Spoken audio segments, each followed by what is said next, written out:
Hey everyone, my name is Matthew Cloud. Um, you guys probably know that already. If not, quick introduction. I'm a driver trainer at Saskatoon Transit. Been doing it for 3.5 years, I believe. 3.5 years? Yeah, about roughly 3.5 years. And uh, I enjoy it. It's pretty awesome to meet new people. Um, yeah, I love buses. I love buses ever since I was a kid, so this place is the right place for me. Anyways, how many of you here have a problem, or not a problem? How many of you have a hard time anticipating traffic lights?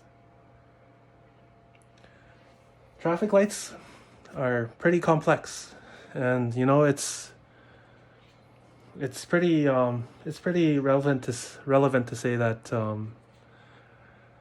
so and so will have a hard time anticipating a traffic light because you don't know how many times that hand is gonna blink, right?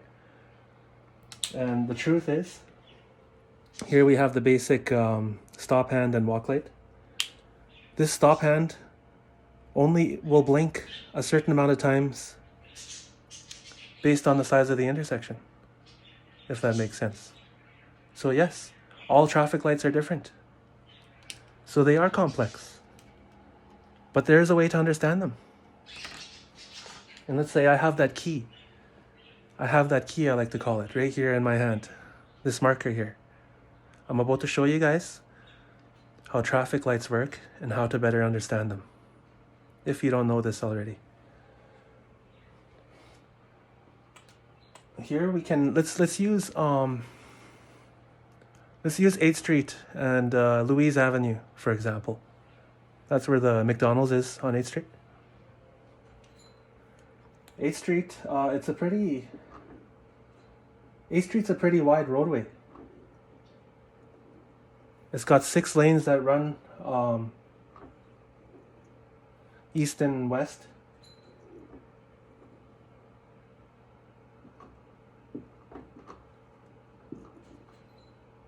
And it's separated by a meridian down the middle.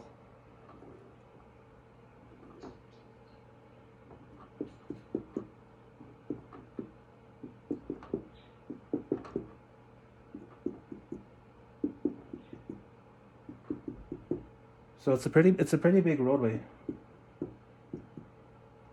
This is Louise Avenue here.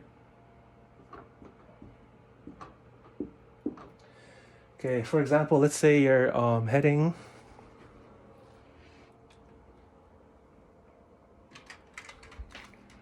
Let me use this for example. Let's say you're heading eastbound on 8th Street this way. And let's say you're half a block away and the hand starts flashing. It's like, oh man, the light's stale. You don't know when it's going to change, right? This hand will flash as much times needed, depending on the size of the intersection that you're crossing. Lorne Avenue is only 2 driving lanes wide, and maybe a turning lane on each side. So it's not very wide. So you're coming this way. This hand's probably going to flash 7 or 8 times. It's actually 7 times. I know this. So 7 times before the light changes, depending on the size of the intersection that you're crossing. Let's make another example here. It's going to be on 8th Street.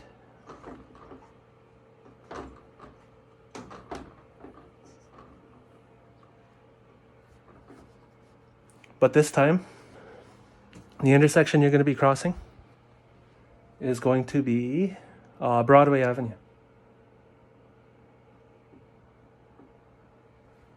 So you're going to be crossing Broadway. Broadway is about 4 driving lanes wide and parking lanes on each side.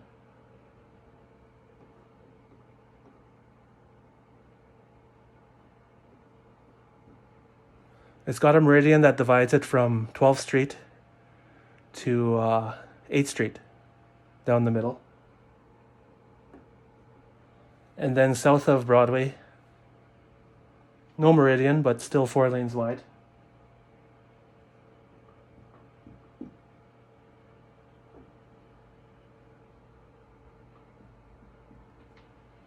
Okay, let's say you're heading east again.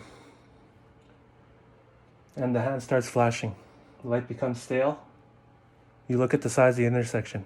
Broadway Avenue, 4 driving lanes plus parking lane on each side. So it's pretty wide. This hand's going to flash more times because of the size of the intersection you're crossing. So this one, Broadway and 8th Street, I know you're heading east. It flashes 17 times for east and westbound traffic on 8th Street before it changes. And I know this because I've driven 8th Street a lot. I used to drive the 80s and the 8s quite a bit. That's our one of our rapid transit lines. So yeah, depending on the size of the intersection you're crossing, determines how many times this hand is going to flash. Some of you might be thinking, wait a second. Sometimes the hand stops flashing and it stays solid for an extended period of time. And yes, that's true. And you know why it does that? Because it's probably rush hour. Between 7 and 9 a.m. and 1600 and 1800 is considered rush hour. So at traffic lights, this hand will stop and stay solid for an extra minute. I don't know exactly, I honestly haven't counted, but I know the hand stays solid for an extended amount of time to get traffic through the priority areas. Yeah, just remember that it's anytime out of rush hour time, the hand will flash and it will stop, depending on the size of the intersection that you're crossing. Rush hour between 7 a.m. and 9 a.m., 1600 and 1800. The hand will stay solid. And you know what? You guys won't even be able to experience that because training is 8 a.m. to 1600. So when you're driving home, pay attention to that. Because you're driving home in rush hour, everybody's going home. Another thing I wanted to get to was explaining sometimes at an intersection, you don't always get the walk light. The intersection stays stale. A lot of people think that the traffic lights here are activated by their headlights. Sometimes you see people flashing their headlights at an intersection. Sometimes you see people, or a lot of times you see people approaching an intersection with their brights on because they don't know they have them on, which is really annoying. You're going to see that a lot. I think what happens there is people, when people turn their signal light on, they push their toggle switch forward and activate their brights. I think it's new drivers that do that. They turn their brights on and they don't know they're blinding everyone. That's what I think. But it's always too dark. I can't see the driver. Because at that time, yeah. During the day, I don't care about brights, but... okay, let's say we're going to use 8th Street and Acadia.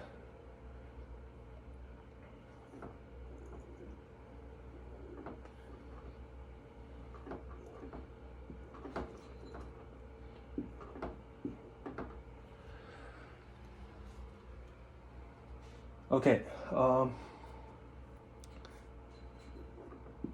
this is Acadia here.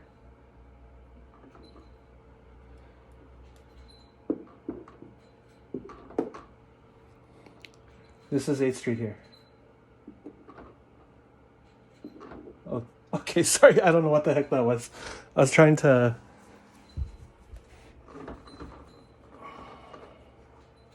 We're here to kill time anyway. I was trying to draw 8. Okay, that's 8th Street. A lot of people, yeah, what we were talking about, think there is some intersections that have headlight activated sensors to change the light when you approach. Some, not very much, but there's a lot of intersections that have this method.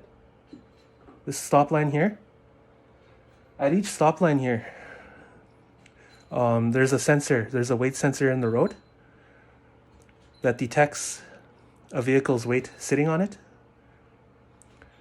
Let's say like Cadia running up this way to the north. There's a crosswalk on one side. Sorry, this is on the wrong side, this crosswalk. But if there's two cars sitting at the stop line and you're a block away, the light turns green. What the heck? The stop hand's still on. There's no walk light. What happens here is once these two cars clear the intersection here, the traffic light counts 3 seconds. 1, 2, 3. Bang. Light changes. You're coming up here and you have to stop. You're like, what the heck? That was a short light. It's because no one activated the walk light. Now this is Acadia crossing 8th Street. 8th Street's a high priority street. So this light's not always going to have the walk light. So again, that's in a nutshell. There's weight sensors at a lot of intersections in Saskatoon that count cars going over. And once these sensors don't detect any activity for 3 seconds, the light's going to change. Now, if there's a walk light, say, let's say you're a block away, 2 cars go through, the walk light's going to give enough time basically for someone to walk slowly across the street. Let's say small steps. 3 kilometers an hour, the traffic light will give roughly for someone to cross to the next side of the road. You'll see the walk light. If the same scenario happened again, there was 2 cars sitting here, 2 cars clear the intersection, by then the stop hand will be flashing already. You'll make it through the intersection no problem because there's a walk light. The weight sensor in the thing is overridden and will only change as soon as the walk light cycle is complete. Yeah, this is pretty interesting information, eh? And I hope this helps you guys today when you head out there with your trainers. Maybe someone's coming with me. Let's kill some time here. Let the trainers sit down and relax a little bit. They're probably on their phones. Anyways, I hope this my knowledge helps you out, and you go out there, have a good day. You're driving until just before 1600. You won't see rush hour, but apply this and see if it helps you. I hope it does. Take care, all.